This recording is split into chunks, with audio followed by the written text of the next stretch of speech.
what's really going on. And that's exactly why she pauses. She evaluates. She asks herself, why the rush? Who benefits from me making a fast decision? The urgency is fake. She walks away. No debate, no explanation, just gone. This ability frustrates people who thrive on control. They don't understand why their pressure isn't working, why she's not flustered, why she seems unshakable. But that's the beauty of it. She's in control of her life, and she refuses to let anyone manipulate her into moving before she's ready. Number 3. Hi, I'm professional pitchman Neil Patrick Harris. They say with great celebrity comes great responsibility. So I see it as my duty to find amazing products, put my name on them, and then take the credit. Hence, I give you my own coffee alternative. Neil. Envy and competitiveness. A Sigma female doesn't wake up thinking about how to be better than someone else. She wakes up thinking about how to be better than she was yesterday. That's the only competition that matters to her. Self-improvement, self-mastery, and personal growth. So when she comes across people who are obsessed with one-upping, comparing, or proving themselves, she doesn't engage. Good morning. She walks away. Or good afternoon, Competitive good energy evening, makes good her middle of the uncomfortable. night, depending Not on because where she's you afraid are. to lose, but because she's not playing the game. While others are busy measuring their worth against external achievements, she's focused on something deeper, becoming unshakable. Outward success is a byproduct of her growth, not the goal itself. And envy? She finds it laughable. If someone can't celebrate another person's success, it's a clear sign of insecurity. Sigma females don't feel threatened by others winning. They're inspired by it. They don't waste time comparing bank accounts, relationships, careers, or looks because they understand a simple truth. Thanks for the thumbs There's no up. competition when you're walking your own path. But what happens when someone tries to compete with her? At first, Okay, let me turn this off. she notices the subtle digs, the forced smiles, the Or energy shift when she succeeds. pause it. She sees how they Now measure just their turn it worth off. by trying to keep up with her. But the moment she realizes someone views her as an opponent instead of an ally, she disengages. Good morning, Eve Hickam Gurley, Pink Lady. How are you, love? Thank you for popping over. I am studying, and it's windy as all get out, like you really need a weather report. I am studying spontaneous utterance. I'm glad you're good, Eve. I really meant to leave my hair down, but I tend to mess with it quite a bit if it's hanging down. So, nobody that I watch is live right now on YouTube.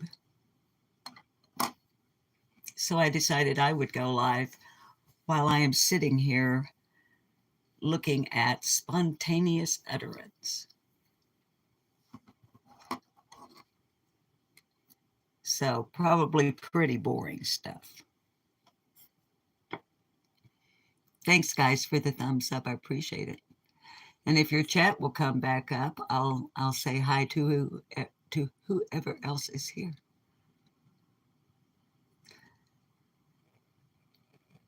I'm trying to have the angle where it's, I know that's a bit of a glare. I hope it's tolerable.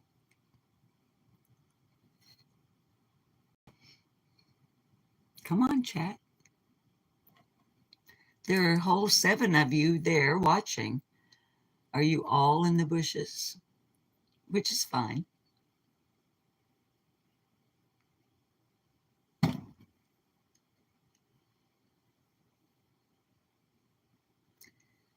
And I don't think I really need these to look at my PC, my desktop. I was trying to remember before I hit go live why I had jotted down. Yeah, hi, Cherokee girl. Yeah, sometimes, Eve, it's hard to control the glare. especially when you're like me and you like windows that allow hi Slimhauser. You think most utterances are spontaneous. They may well be. But I like light. I like a lot of light. And the majority of our windows, other than in the living room, that do have curtains on them, it's only on the top half. Sometimes if it gets too bad, I pull down the shades, but I like the sunlight. Hi, Cupcake. Hi, Susan.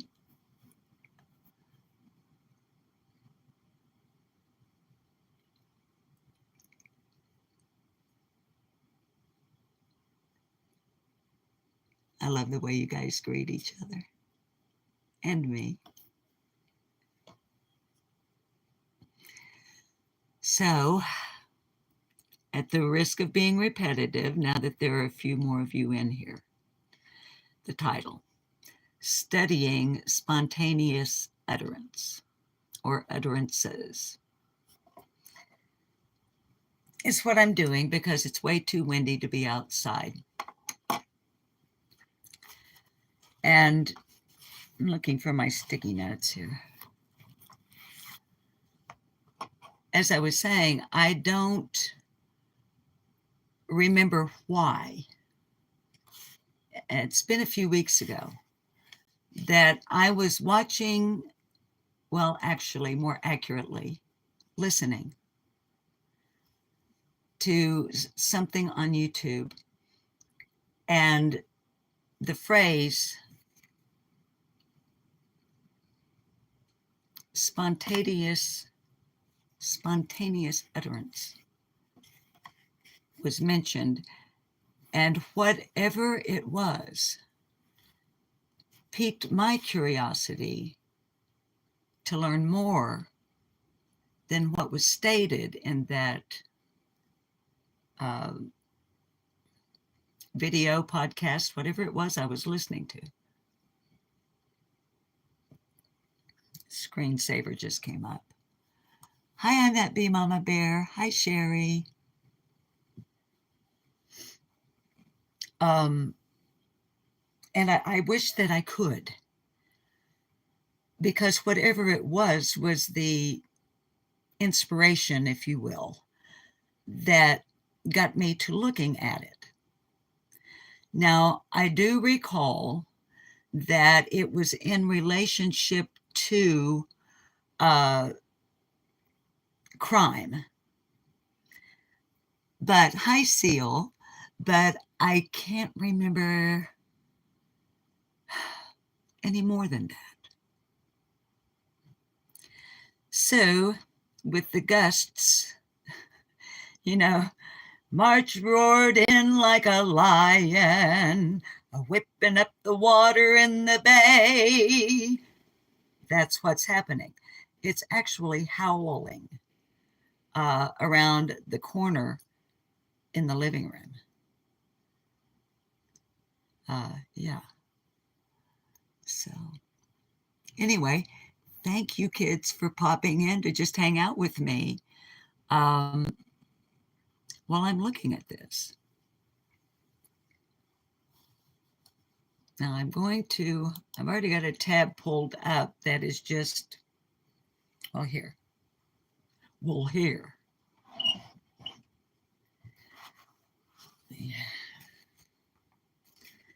The proverbial spiral notebook. There are some things one never outgrows. When you're an old schooler like me, hard copy and a spiral notebook.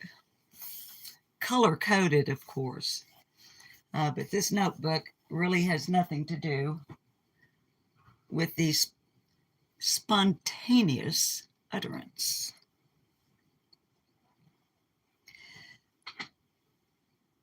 You might ask, well,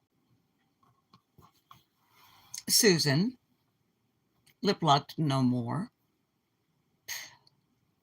Who cares? You ain't a cop, you ain't a private investigator. You're no longer a field reporter or a news reporter. You don't work at a newspaper anymore or city hall.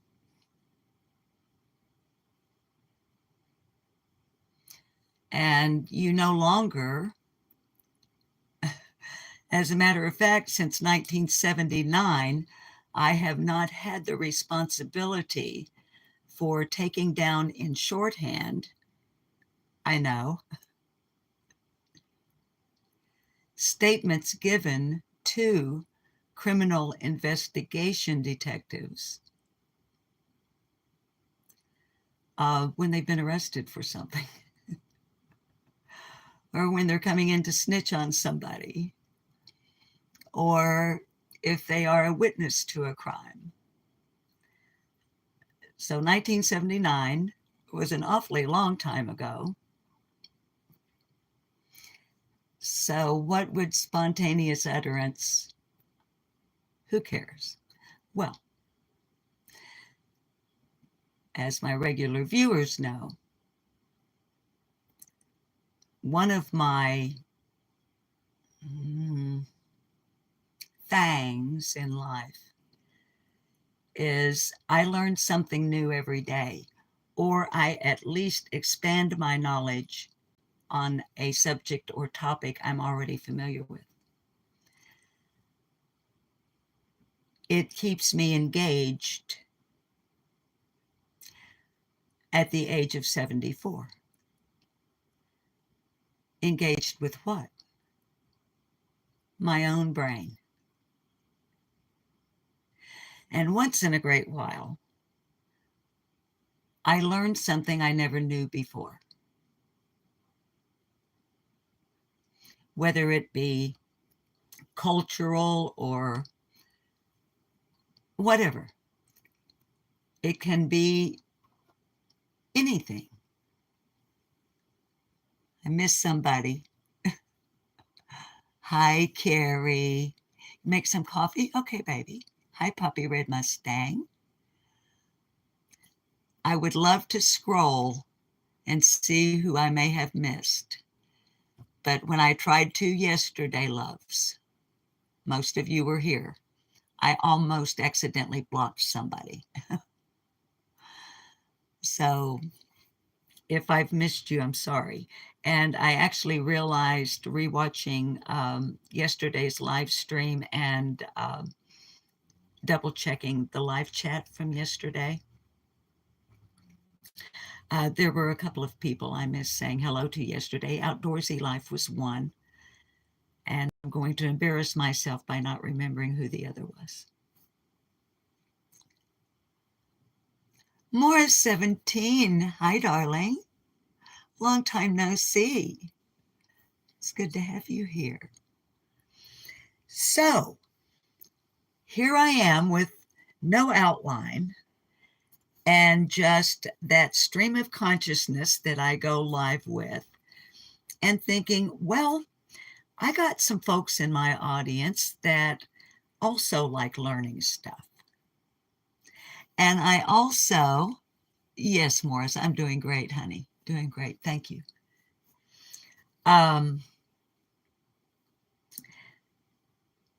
Most of you kids like learning things, and most of you, because of what appears to me to be your interests, at least on YouTube, okay, this is something that might be applicable to all of us when we are listening to someone espousing.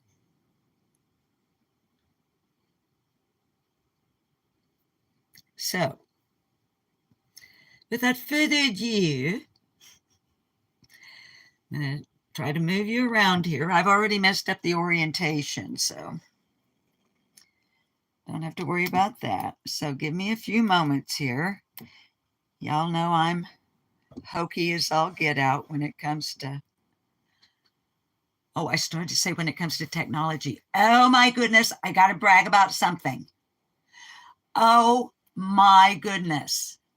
Now you're going to have the glare from the back window. Hear me out, loves. Hear me out. She whips off the readers and takes down the ponytail. Y'all know, let me turn this speaker off. It's getting staticky. Sorry about the big face up in there. Hi, Wood Fairy.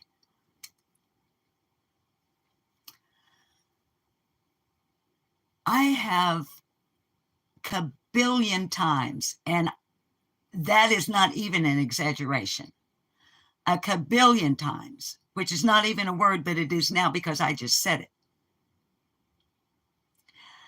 I have whined, griped, moaned about my techno idiocity. Yes, that is now a word as well. I just made it up. The fact that I can't figure out, to date, I am still unable to use Google Wallet to like super chat, super sticker, purchase things off Amazon, anything online, because I can't figure out how to get everything lined up in the Google Wallet.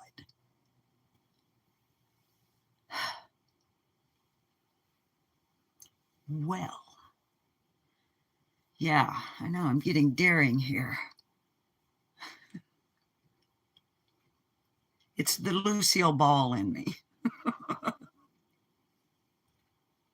Yesterday afternoon, while I was watching a live stream with the live chat running, and it was one that I'm participating in the live chat at least off and on my desktop, my old Dell Windows 10 here, which has been acting weird and running slowly for quite some time, even after the new everything.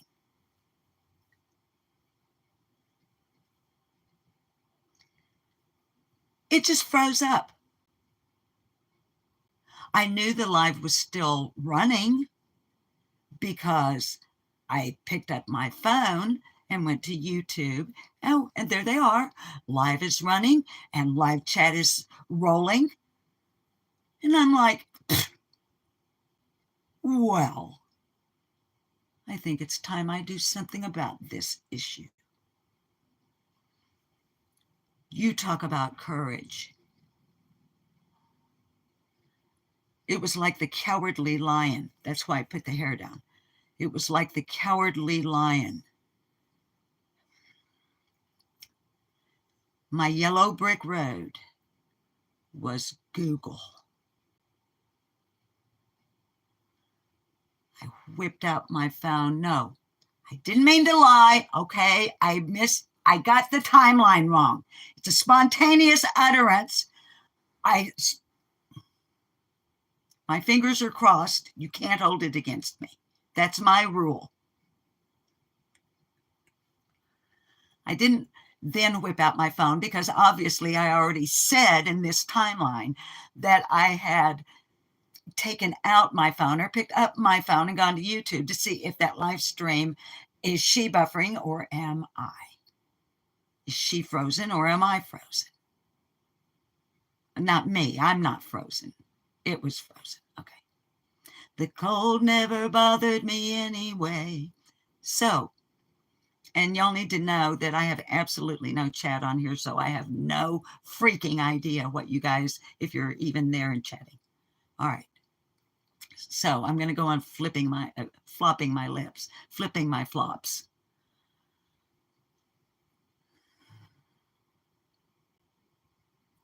So rather than actually like whipping out my phone, which I already had in my hand, I became so adventuresome as a techno idiot old lady who grew up in the analog age.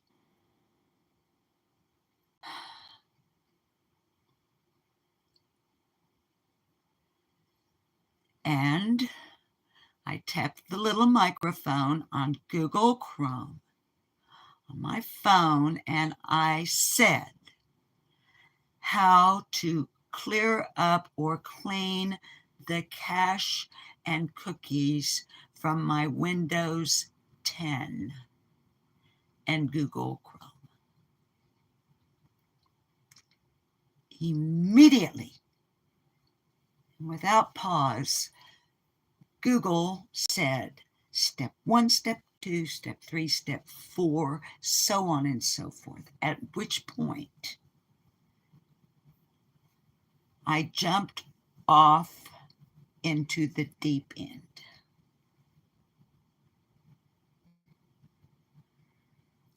I followed its directions. Lo and behold, the next thing I know, I had accomplished something that I had never before done, had never before known how to do. And my PC is still running. And no longer acting quite so weird or confrontational. I hope you guys are still there. The counter says there are 20 of you in here and that there are 17 thumbs up. And I haven't seen a freaking chat since I started, talking a lot. This is, by the way, a commentary, critique, criticism, review, opinion, whatever the heck I want to talk about channel. My name is Susan. Welcome to Lip Locked No More. So,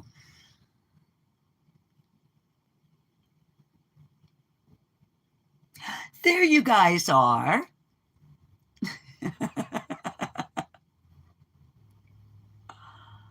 Here's what I've been looking at.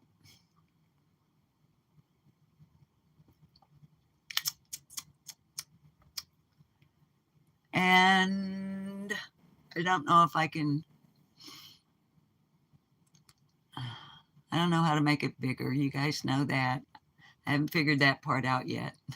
But here's what I'm looking at. So, the AI overview.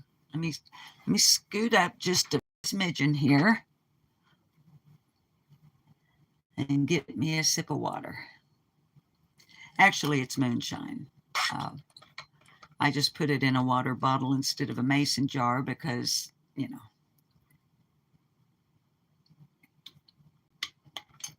don't really want people to know that you're drinking moonshine at what? Well, it's 5 o'clock somewhere. No, it's really water. All right. Here's what I'm looking at. And so while I'm sharing with y'all, as I say, third time, here's what I'm looking at.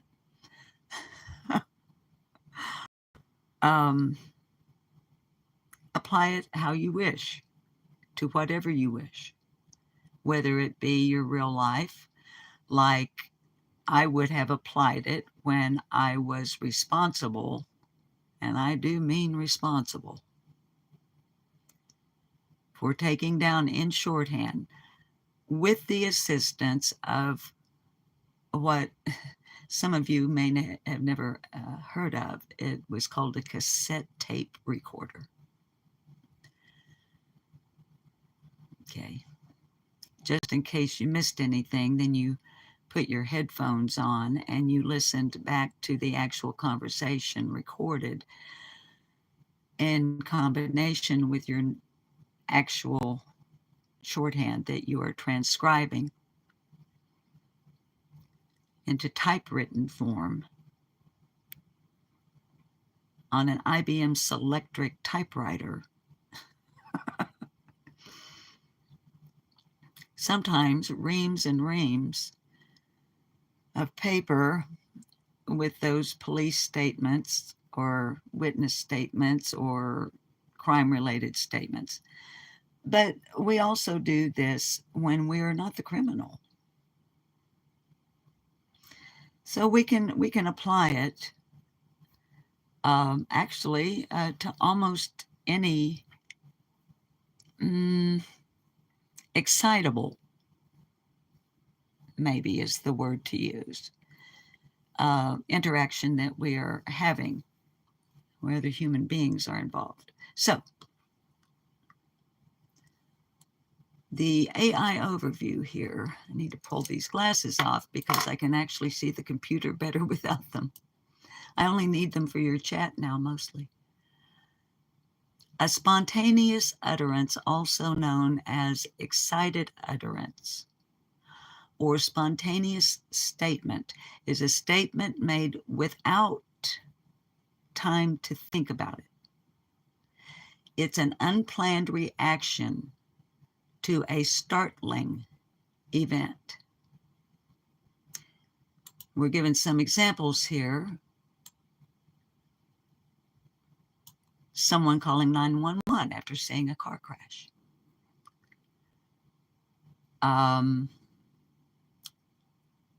Okay, I have done this. Making it, because it's me looking at it and talking about it, babies, on my side, I'm going to mostly, obviously, be making it relatable to myself in hopes of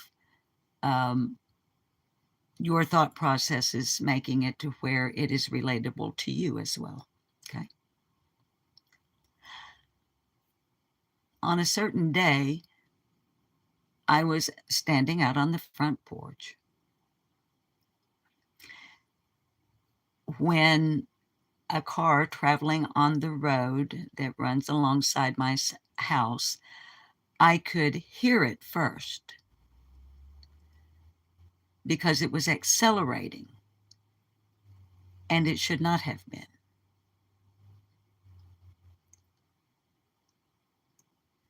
By the time it came into my peripheral vision, it had crossed from the right-hand lane over into the left-hand lane, where at that moment there was no oncoming traffic, fortunately, as it continued to accelerate. Almost instantaneously, but not quite, a vehicle stopped at the stop sign up the road and then turned into its appropriate lane of traffic.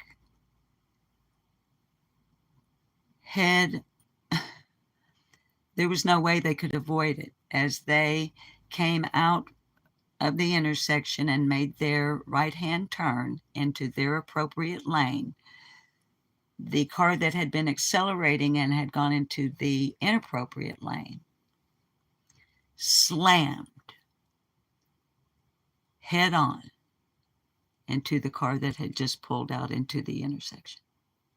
And I witnessed the entire event. I had my phone in my hand and I dialed 911.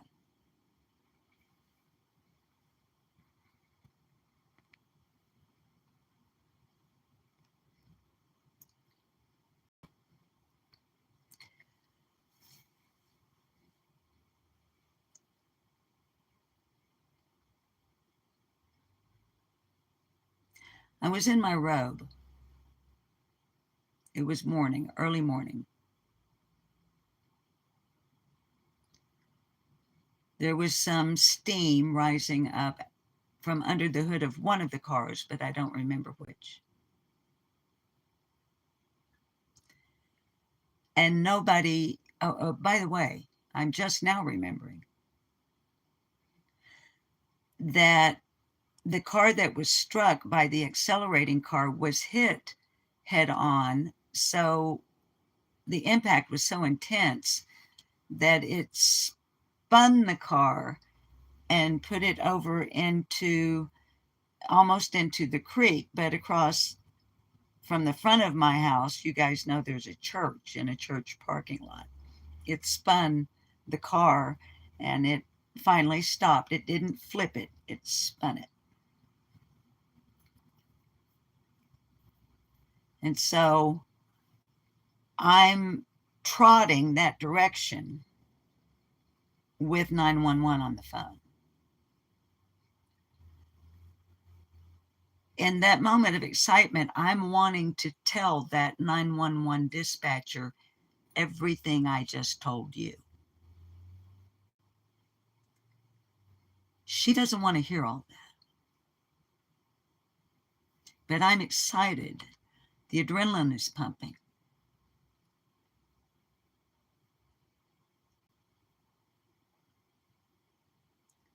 Maybe somebody needs help. If they are injured, can I remember from former training, okay, you got all this going on.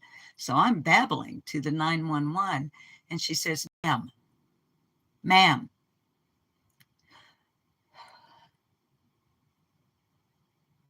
where?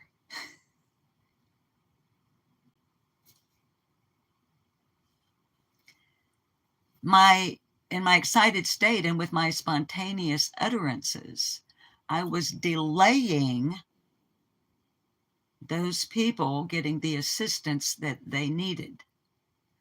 I was delaying the police department arriving for traffic control to keep everybody safe, other motorists, through my spontaneous utterances. Fortunately, 911 operators, really good ones, and we have some great ones here in Cleburne County, Arkansas, they're trained to deal with spontaneous utterance. They know when that rings on their end that there's a very strong likelihood that the person on the other end is going to be in an excited state of mind. So her ma'am, brought me back to where I needed to. And then I'm like, okay, boom, boom, boom, boom. And the next thing I hear within just moments are the sirens. Other neighbors by then are beginning to come out. And as police and first responders and the fire department begin to arrive, we're all wanting to tell all of those in authority what we just witnessed. Because I wasn't the only one who saw it or heard it.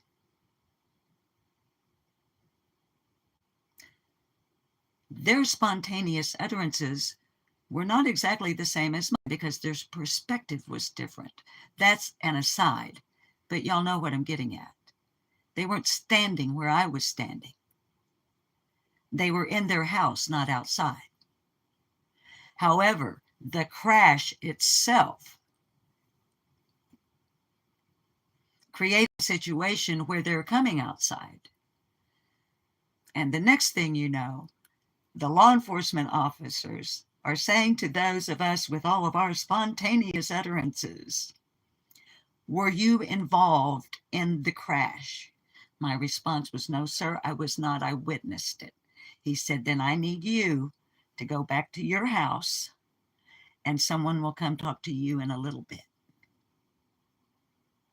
Yes, sir. Although he was young enough to be my grandson. But he was a patrolman, and yes, sir. And he was giving me a lawful order. So I backed away from the situation, came home, and indeed, at the appropriate time, a law enforcement officer came and took a written statement from me that did not include spontaneous utterance, because by then the adrenaline had done its little shift into that lactic acid thing where you feel like your knees just really ache so badly because of what you have just witnessed. Now, let me say this. Hi, Roberta loves Jesus. Let me say this in closing about that part of spontaneous utterance. No one in the accident was harmed. they were naturally quite shaken, but nobody was hurt. Nobody had to go to the hospital. And I don't know what caused that vehicle to do that. I was not part of any further investigation in that regard. So I have no idea what happened. But the way the car accelerated sounded unnatural. I remember that. It wasn't like somebody speeding on purpose. It was like the accelerator got stuck or their foot got stuck under or somehow around it or something like that. And I think them going into the inappropriate lane, into the left lane, was most likely, and this is all speculation, and I'll shut up about it, most likely their attempts to amend whatever was going on. And before they could do anything, the incident occurred. So, all right, I'm going to flip the screen back around and get another sip of water. Okay.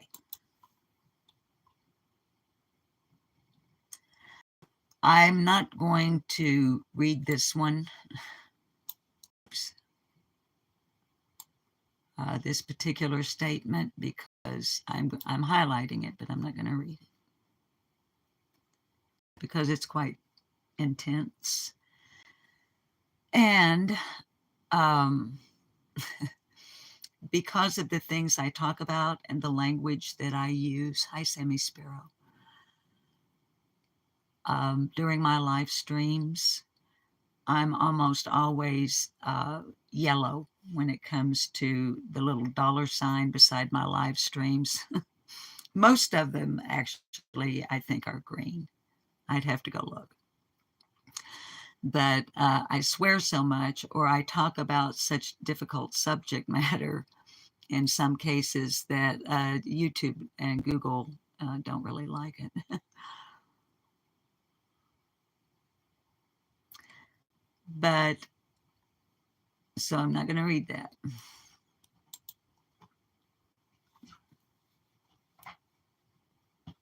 The legal significance of spontaneous utterance.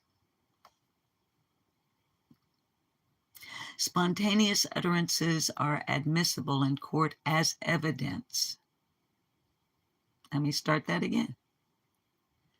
Spontaneous utterances are admissible in court as evidence because they are an exception to the hearsay rule.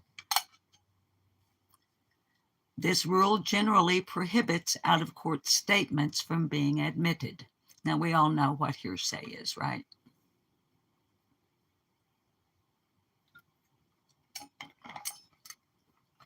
Somebody told you something and you're repeating it, or you overheard somebody say something and you're repeating it,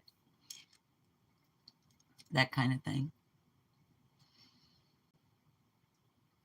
But spontaneous utterances are admissible as evidence because they're an exception to that rule.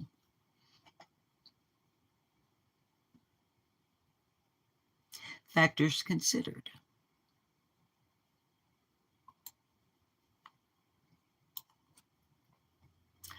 Whether the statement was made in close temporal proximity to the event. Now, I'm sure you all know what temporal means, but just in case, you never know. Time. Whether the statement was made in close temporal proximity to the event. My statement to police, or to 911 at least, was made within moments, so it was considered important.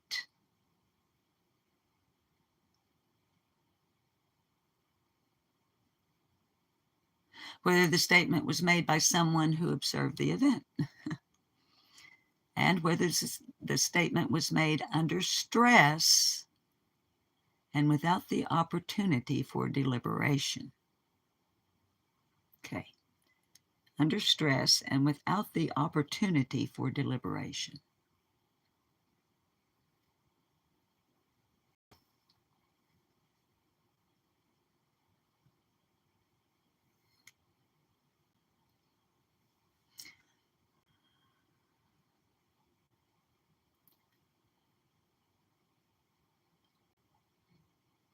I'm remembering what made me start looking at spontaneous utterances.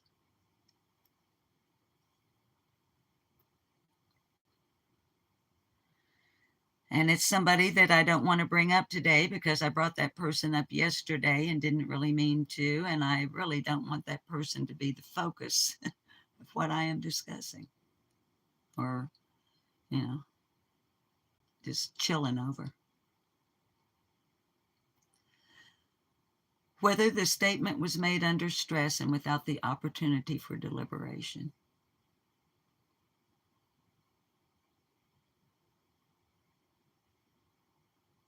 My opinion, when it comes to YouTube and live streams, there often is what appears to be spontaneous utterance, but in my opinion, it is not.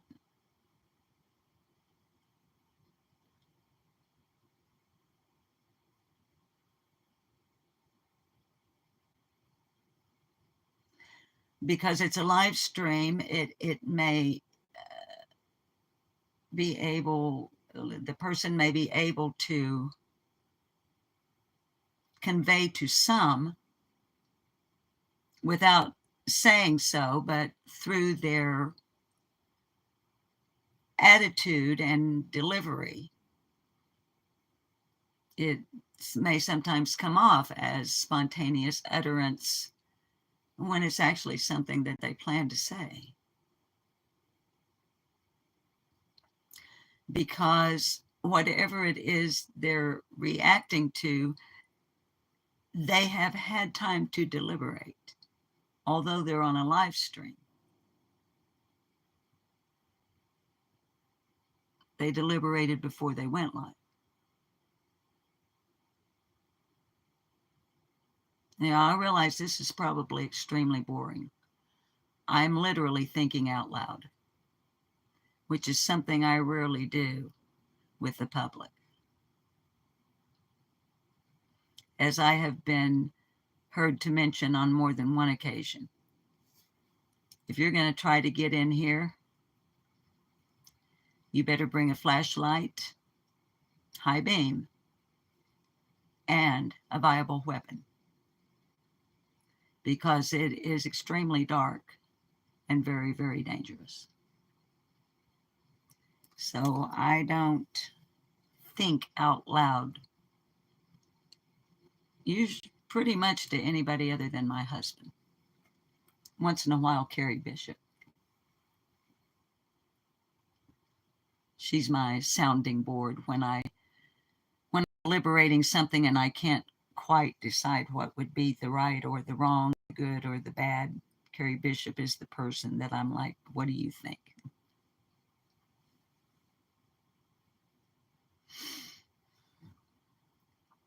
However, setting YouTube aside,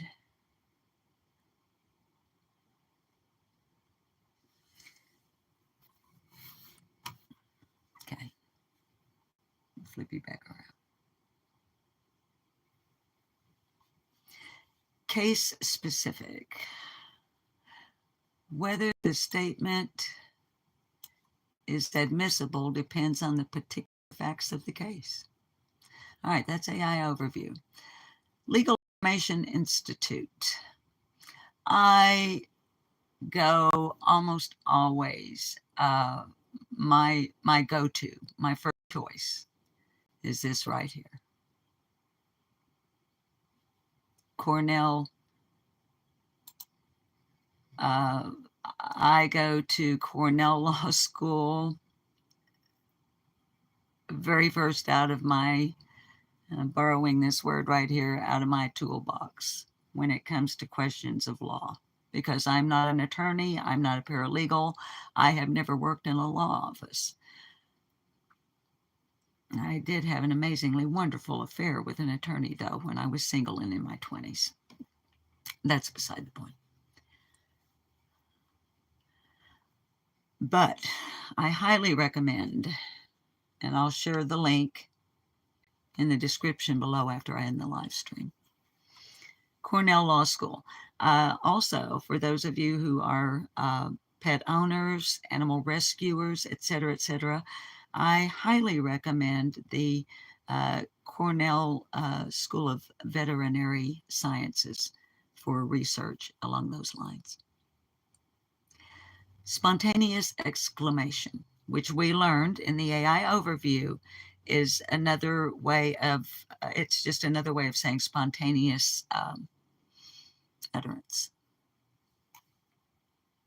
I wish I knew how to, there's got to be a way to make it bigger. Is there not?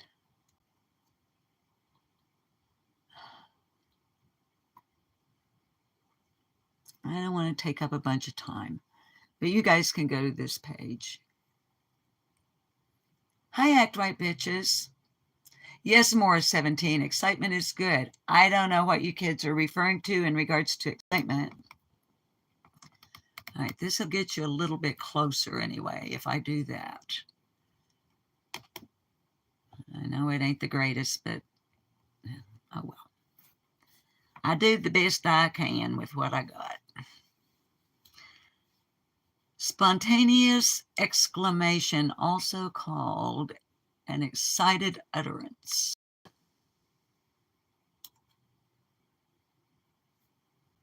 A spontaneous exclamation is a statement made in the midst of a startling event with no opportunity for premeditation or deliberation.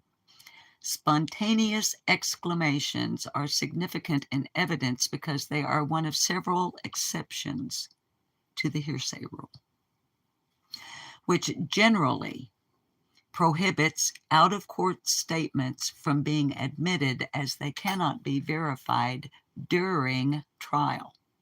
However, got to get a sip of water. Admission as evidence during a trial of spontaneous exclamations are justified on the grounds that they are made under circumstances that negate the possibility for the speaker to deliberate and potentially fabricate the statement.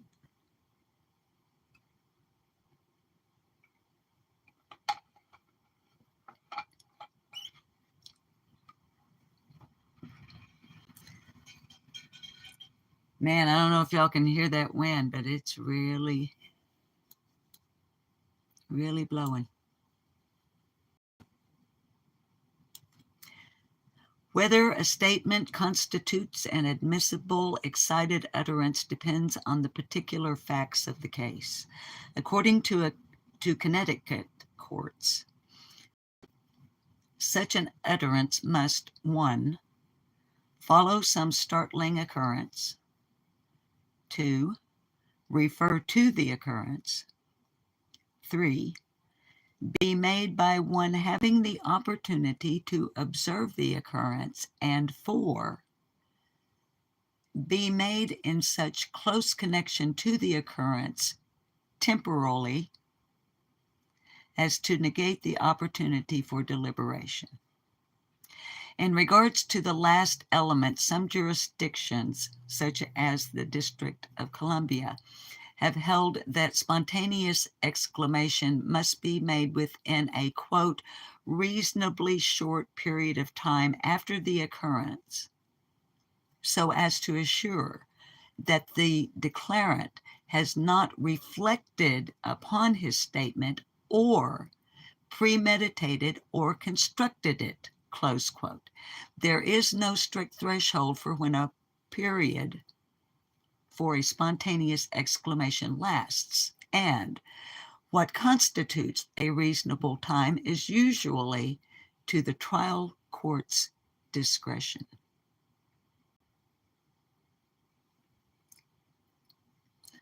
So, just using the example that I started out with, okay? I'll just stick with that for continuity's sake.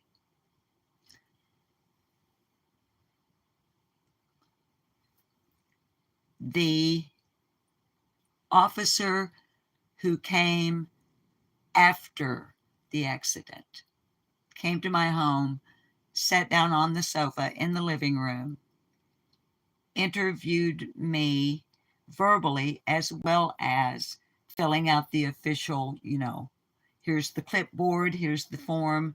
Would you please write, after you put in your information, would you write out in your own words your account of what happened? Well, my written statement was not a spontaneous utterance because I had had time to think about it. I don't know how much time transpired. It was long enough that first responders were assured that they did not need to transport anyone to hospital. The tow trucks had arrived and were picking up the two disabled vehicles. The scene is being cleared, okay? And I've been in my house doing whatever I was doing during that time.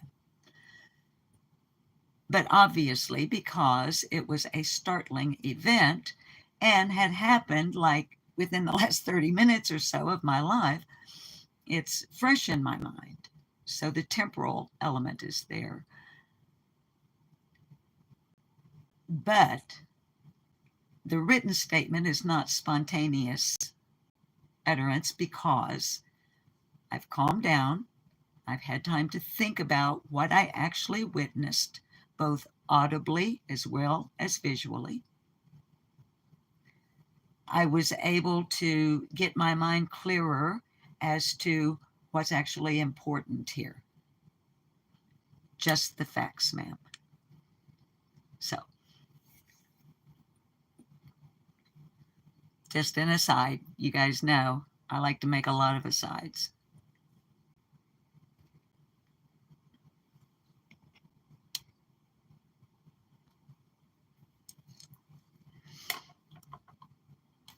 Okay, I just want to read the rest of this. And then I really got nothing else. There's plenty more. I mean, there is a whole lot, okay, on spontaneous utterance. But I actually want to be studying it. And I'm absorbing what I'm reading, but retention is not exactly what I want it to be because I'm doing a live stream as well, right? So, all right. And we've got to have a reading and a song, for crying out loud. It's Lip Lock No More. Give me a freaking break. As a result, statements made under the occurrence may still be admitted under the spontaneous exclamation exception. For example, the Supreme Court of Connecticut has held that where a victim escaped from her kidnappers and made a phone call to police half an hour later, the statements made by the victim to the officers constitutes a spontaneous exclamation because she was still under stress of the preceding event and that she had no opportunity to confer with anyone else before making those statements. Moreover, even statements made in response to a question does not preclude its admission as spontaneous exclamation. In criminal proceedings, the Confrontation Clause of the Sixth Amendment is sometimes used to challenge and limit the accessibility of spontaneous exclamations and hearsay evidence in general. Okay, hang on.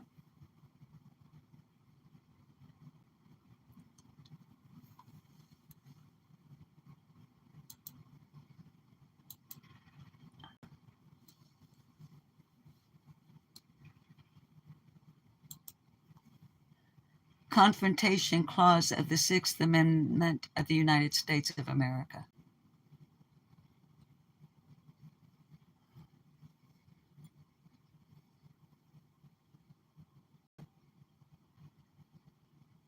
Okay, kids, just briefly. Let's see here.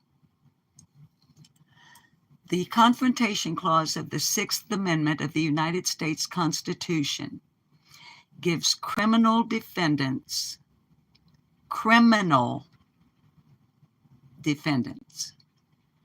the right to face witnesses against them in court. This right applies to both federal and state criminal prosecutions. Purpose. The clause allows defendants to confront, cross-examine, and impeach witnesses. Okay, I get it. Let's see.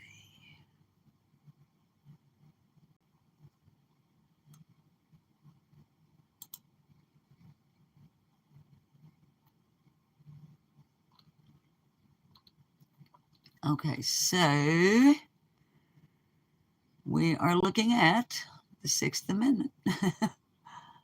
The right to confront witnesses face to face.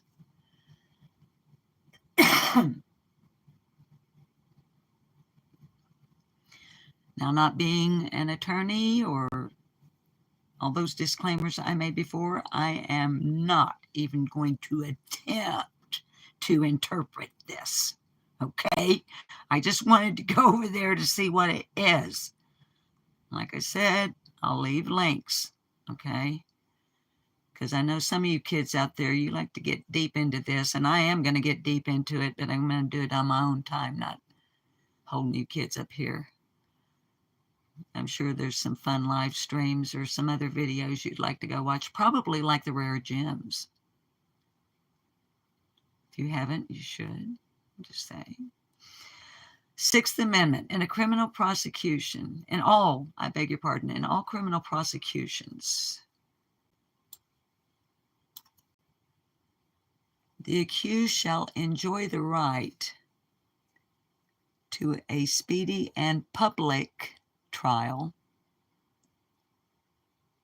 Oh, that's interesting. For some reason, that right there, speedy and public, made me think of Brandon Lewis Lawson. I just spontaneously uttered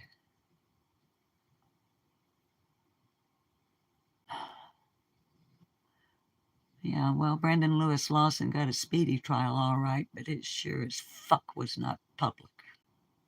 Was it? Sheriff Ronnie Lawson of Hawkins County, Tennessee. Fucktard. Sorry. All right. Let me start again. In all criminal prosecutions, the accused shall enjoy the right to a speedy and public trial by an impartial jury of the state and district wherein the crime shall have been committed, which district shall have been previously ascertained by law. That is, of course, unless you bring in a special judge from a different district and you bring in a different prosecutor from a different district and you do an Alford plea so that there is no jury, and your daddy's friends bring you through the back door of the courthouse, to avoid anybody making any kind of spontaneous motherfucking utterances, and then you have a quite speedy trial for what you did, but not in the eyes of the public. Although it was in the district where the crime was committed, the crimes, plural, aggravated. Not me. I'm irritated. You can't aggravate a person. You aggravate a situation. You irritate a person.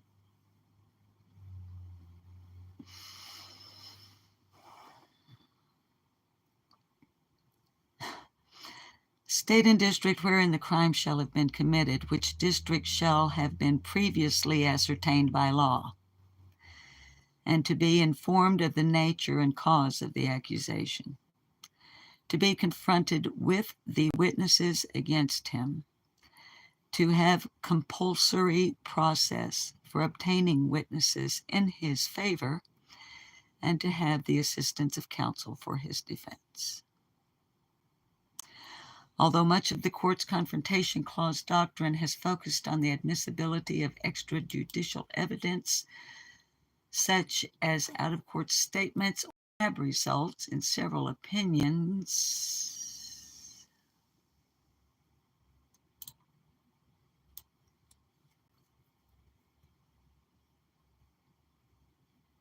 The court has examined the extent to which the Sixth Amendment affords a right to confront witnesses in person or face to face.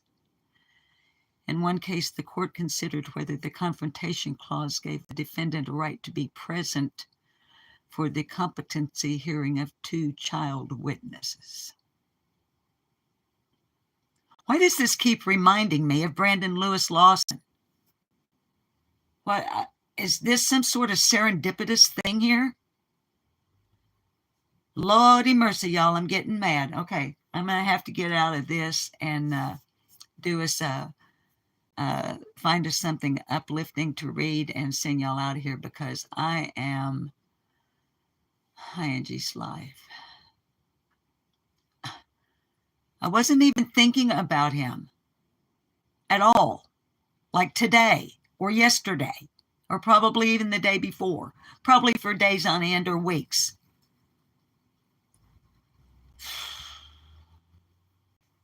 All right. The court seemingly construed the issue not as one of the defendant's right to confront witnesses face to face, but rather to obtain effective cross-examination. According to the court, the Sixth Amendment did not require the defendant's presence in the competency hearing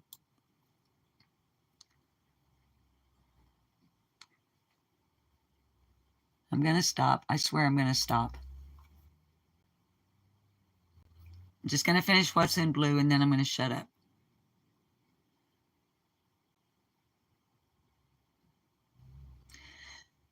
Because after the court trial determined that the two children were competent to testify, they appeared and testified in open court, where they were subject to full and complete cross-examination. The next year, in Coy versus Iowa, the court emphasized that the Confrontation Clause guarantees the defendant a face-to-face meeting with witnesses appearing before the trier of fact. Therefore, the court held that the Confrontation Clause barred the use of a specifically designed screen that blocked the defendant from the complaining witness's view, as it was difficult to imagine a more obvious or damaging violation of the defendant's right to a face-to-face encounter.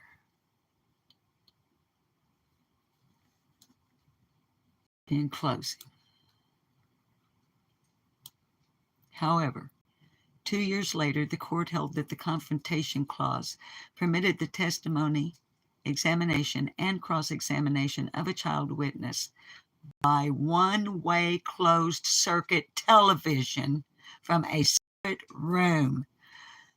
Thank you. Because I was really fixing to because now I'm thinking about the Roderick Watkins trial here in Cleburne County, Arkansas. Roderick Watkins, who is now serving his 80-year sentence. And the 4 children who took the stand under oath and testified in great detail in public. The courtroom was fucking packed.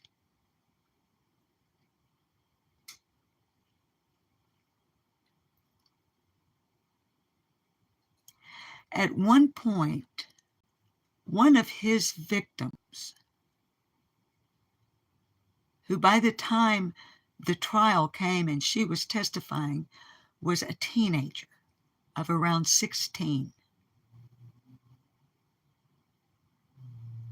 These kids had to sit on the witness stand because this man pled not guilty to all charges.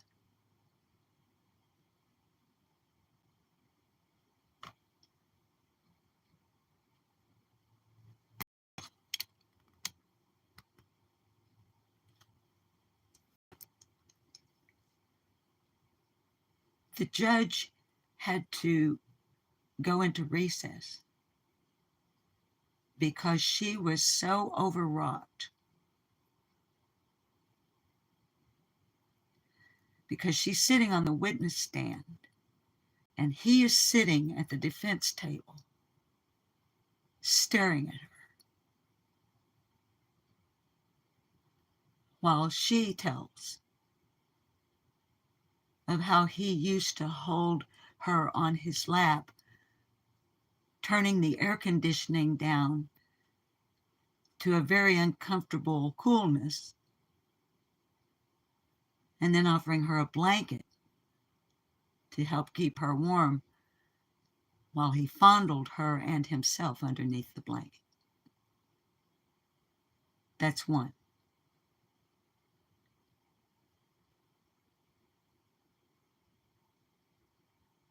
Those of us in the gallery were so overwhelmed by her testimony and her reaction to what was happening to her in this moment, in this time. Looking maybe 20 feet, 15 to 20 feet at the most, at the man, and describing to the judge, a jury of 12, along with alternates, the prosecutor, his assistant, the victim's advocacy person,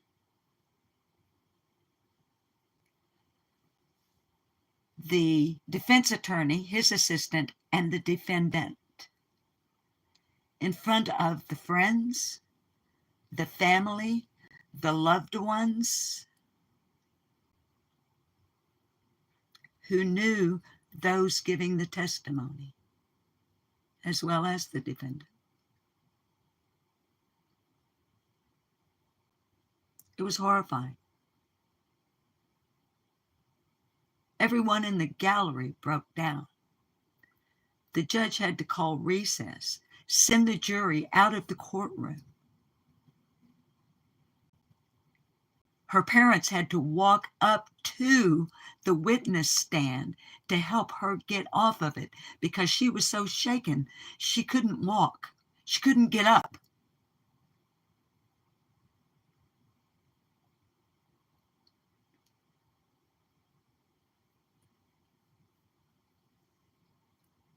So, I'm grateful and wish it had been used here, might I add.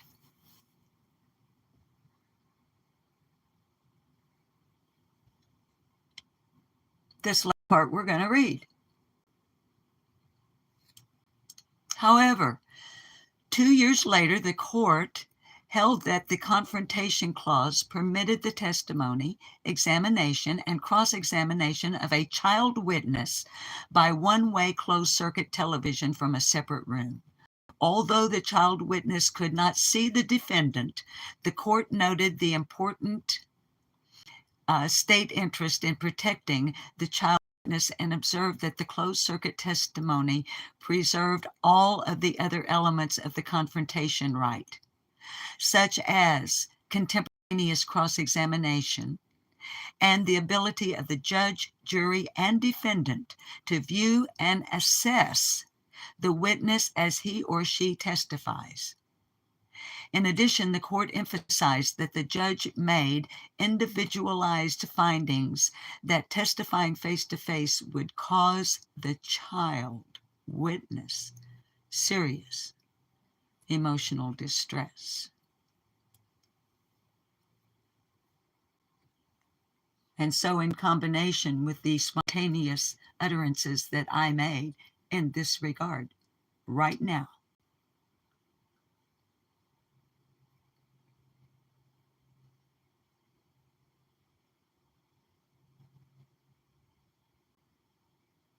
those children were caused extreme serious emotional distress.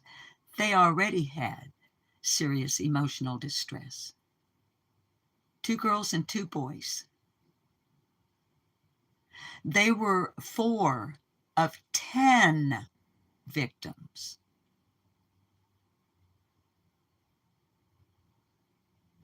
But Roderick Watkins was prosecuted on those 4 because those are the 4 that the detective, and she's a damn fine one for the Cleburne County Sheriff's Department.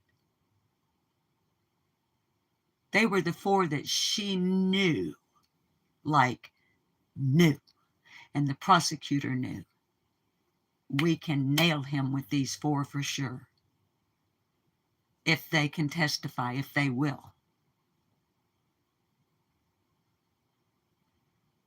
The others, of course, were interviewed, but due to varying things, for those other 6 that we know of,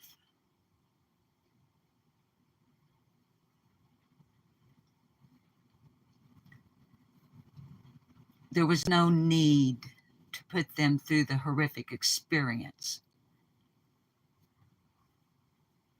of testifying under consideration of the 6th Amendment right to confront witnesses face to face. Yes, Roberta, it is in our nature, most of us love to protect young animals as well. Sadly, there are some that it is not in their nature.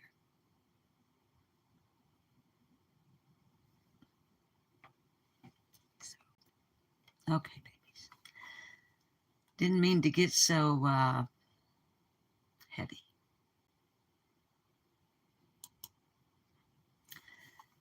All right. Right quick before we step out of this room, I'm going to refresh my YouTube homepage.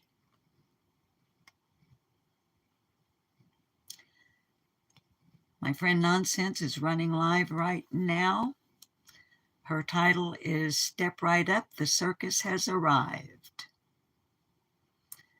That is Nonsense. Queen Bee is running live. Her title is No Breaking Updates, Green Team, The Real Hate Channels.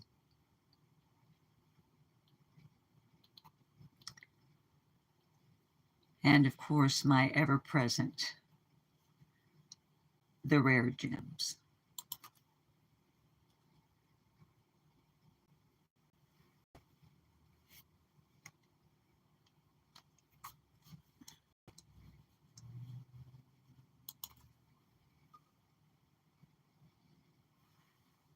Number 6, they don't believe in fairness, only strategy. Most people waste time waiting for life to be fair. They complain when things don't go their way, dwell on how others have it easier, and expect the world to play by some imaginary rulebook of justice. But Sigma females, they don't entertain that illusion. They figured out early on that life isn't fair, it's just life. And instead of crying about it, they master the game. They don't expect a level playing field. They don't waste energy resenting the advantages others have. They don't sit around hoping for a stroke of luck or some cosmic balancing act to set things right. They adapt, they calculate, they strategize. While others complain, they observe. They analyze the terrain, spot the weaknesses in the system, and figure out how to move in ways others don't even see. Boom. Yep. Yep, yeah, we do.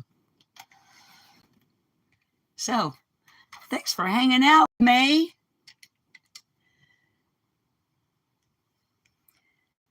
I, of course, have absolutely no idea what you kids have been chatting about, because in my self-absorbed way, I got all self-absorbed.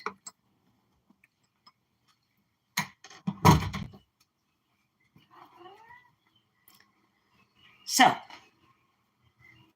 before I let you go, I say let as if you need my permission. Right. No, you don't. You know where all the buttons are. But if you're still here, I'd like to not leave you on such a heavy note.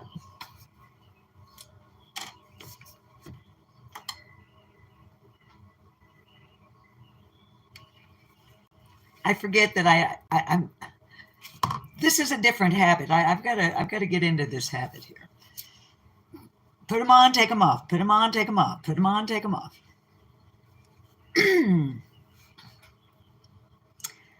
Let's see here.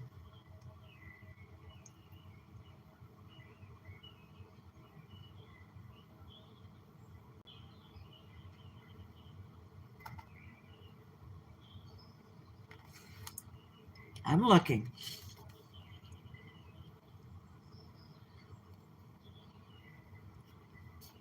Okay, you guys know what I do, or you may not know, you might be new. And if you are, hi, welcome. We're glad you're here.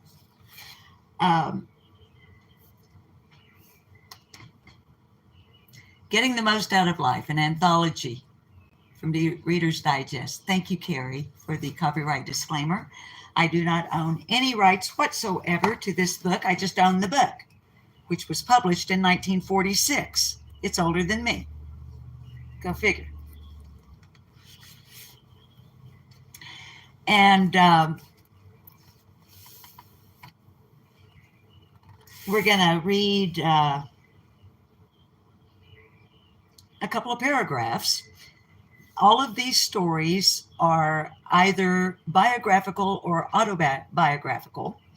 And this particular story is titled The 7 Points of Departure. It is an excerpt from the Atlantic Monthly, written by William F. H. Godson, Jr. And we're going to read it under the Fair Use Act of 1976, Section 107.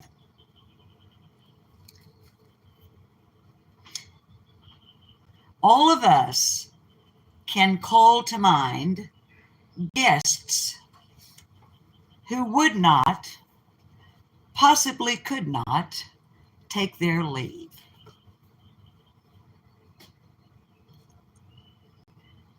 Thank you, Sammy. Thank you, baby. I appreciate that you guys have enough interest in the things that I am interested in, that you'll come and hang out with me, and I can share it with you. You know, you never know when it can be something useful. So, oh, Carrie, I love the real Reader's Digest. Oh my goodness, yes. Okay. Okay, so all of us can call to mind guests who would not, possibly could not, take their leave. We may have lost patience with them. Would it not be fairer, however, to admit that the situation is a difficult one calling for special treatment? Approaching the matter in this frame of mind, I have given it much thought, and I now submit what I believe to be a complete solution. It is a solution, I may add, that has stood the test of actual practice. I shall present it analytically as the 7 points of departure. Here we go. 1, stand up. 2, hold out your hand. 3, say goodbye. 4, Go to the door. 5, open the door. 6, walk out. 7, walk away.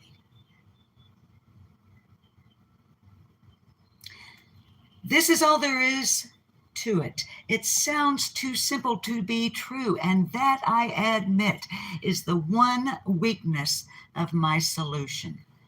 The neophyte, therefore, must be warned to keep his wits about him.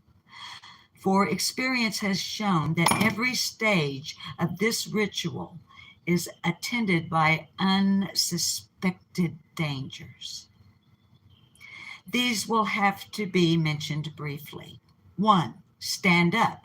It is not always easy to stand up, as in the case of a plunge into cold water. There is a mental hazard to be overcome.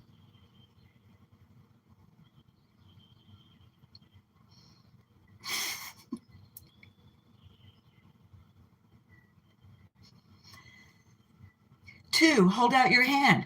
Here again, there is a mental hazard. Will it help to put your hands in your pocket? Need you wait for the end of the current anecdote? Should you accompany the offer of your hand with some banality such as, I must be running along now? Now, while I'm speaking of these things in an analog way, y'all can apply them. Well, don't apply them right now because I don't want you to walk out. I want you to stay until the end, which is very nigh.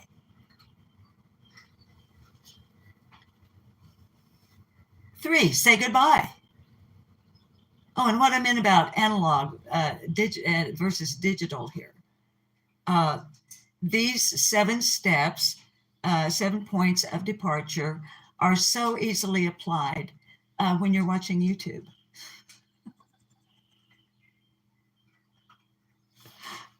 Okay. 3, say goodbye.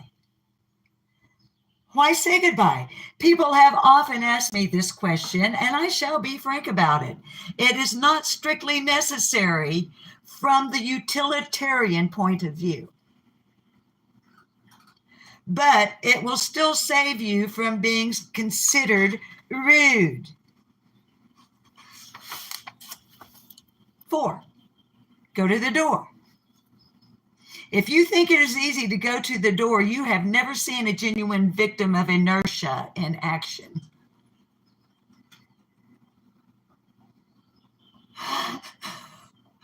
Such a one can spend hours between rising and leaving.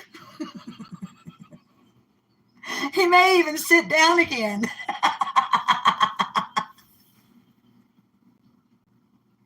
Like when I say I'm going to end the live stream and then I'm like, oh, wait a minute.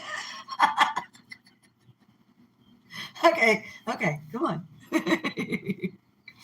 6, walk out. The principle that applies here is precisely the same as that which I laid down under Rule 4, which is to go to the door. Wait, I have to cough. Hang on.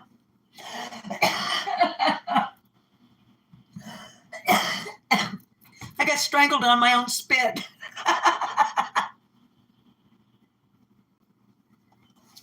Okay. The principle that applies to number 6, walk out. Think of the many groups you have been. Think of the many groups you have seen leaning against open doors in different stages of exhaustion and boredom. For shame, do not lend yourself to such a scene. If you lose your courage at this point, your hostess will be sure to say sweetly, oh, do come in and sit down again.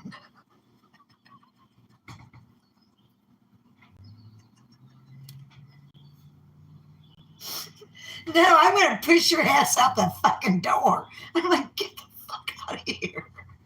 Okay. 7, walk away. And to carry off smoothly this final part of the program, you must not leave anything behind.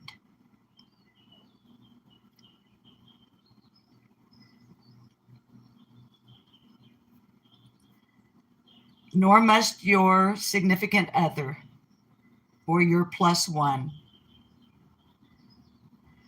But if you do leave something, let it go forever. What is a mere cigarette case or diamond necklace? Leave it. I cannot say too emphatically, and I do so without fear of contradiction, that the most important part of my whole system is to walk away. Walk on by. Walk on by. Way too high. Make believe that you don't see the tears. Just let me grieve in private, 'cause each time I see you, I break down and cry. Okay, I'm going to sing you out of here, and then I'm going on with my day.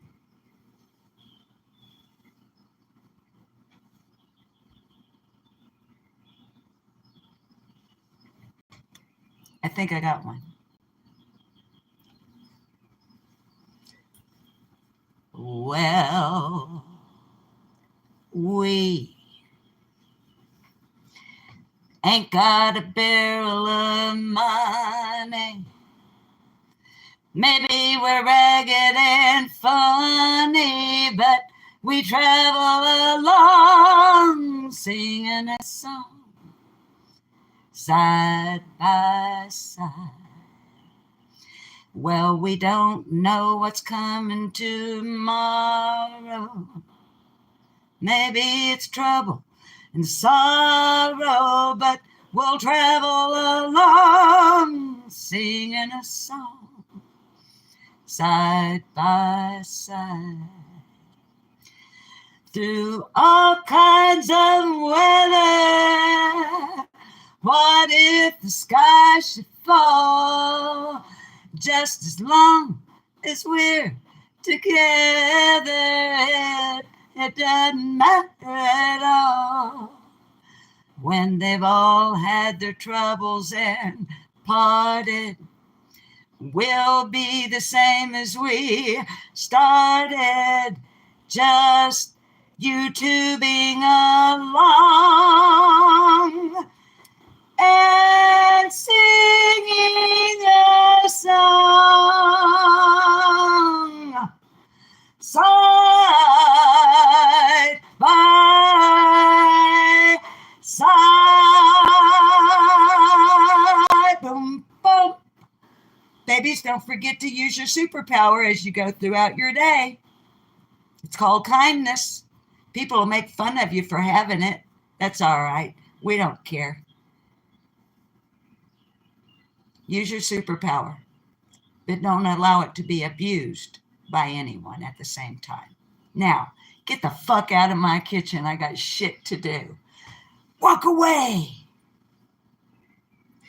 You just turn your pretty head and walk away. Ba-da-da-dum. Ba-da-da-dum. Walk away. Ba-da-da-dum. Ba-da-dum.